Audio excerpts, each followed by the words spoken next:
and welcome to Voice with Julia and day 17 of our 30 days of breath support. If you haven't caught up on days 1 through 16, make sure you do, because it's really essential that you understand all the building blocks of what we're talking about and not just piecemeal information from one video. By golly, don't do it. Okay. First, I want to invite all the classical singers in the audience to attend our Lucca Bel Canto Institute this summer in Lucca, Italy, September 9th through 16th.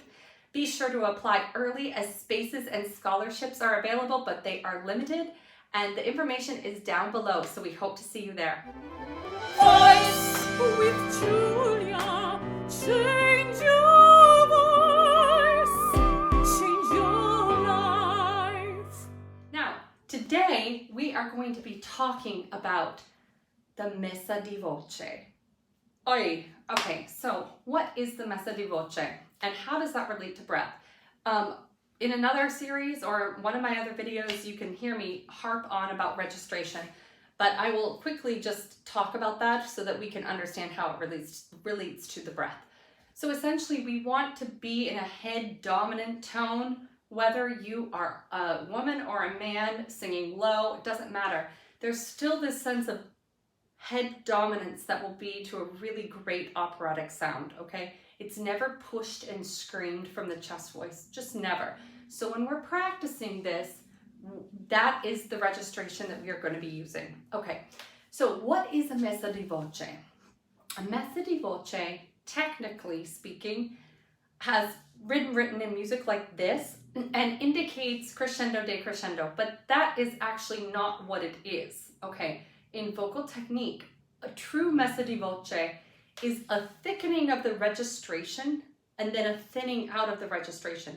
We learn, in correct bel canto technique, we learn to start in a light registration to a heavy and go back to a light, all aided by the breath support. Ah, okay, so how do we do this? How do we practice this? This is really important.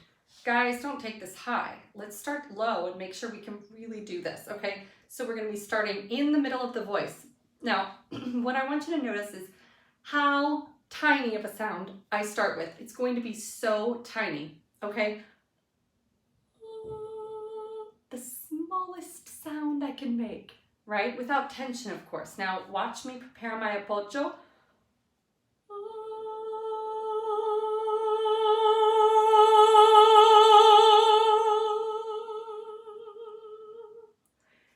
Now, you might say, Julia, that's you starting soft and getting loud and then getting soft again, right? Isn't that what you said it's not? Well, yes, that is the effect for sure. But this is really from a technical point of view, and I want you to see it this way. It is not about getting loud. It's about filling out the registration, okay?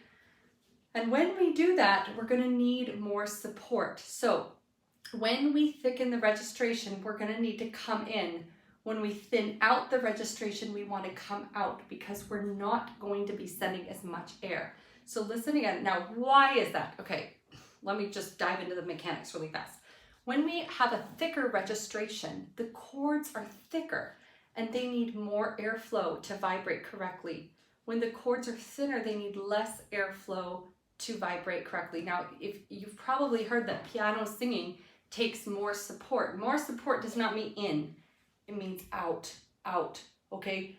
Out and open, so that we're not sending breath to the vocal cords and stiffening them like we talked about, okay? So this is what the Messa di Voce exercise is about. So we're gonna practice, ready? We're gonna start on an ah or an e, whatever is more comfortable. I'm gonna do ah.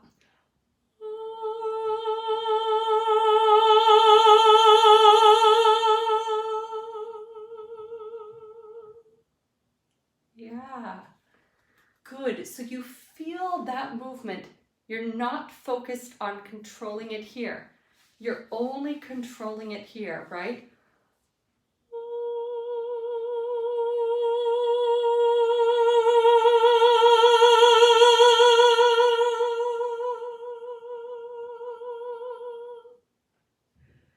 Fantastic, yes. And this will get tricky. I'm telling you, I really have to work at the end of that to stay out. And I always like to have my hands somewhere here because it creates the space so I can really teach my ribs to stay out. Okay, so I suggest you do something like that. So this is a great exercise to help practice when you get forte or when you get, singing really strong, that you're still using your breath, that you are not using your vocal cords. So that is what this exercise is about. And then being able to take it back and thin out the registration. So practice this because this is a bit tricky, right? And needs a little bit, your pedal has to learn how to work with the vocalism.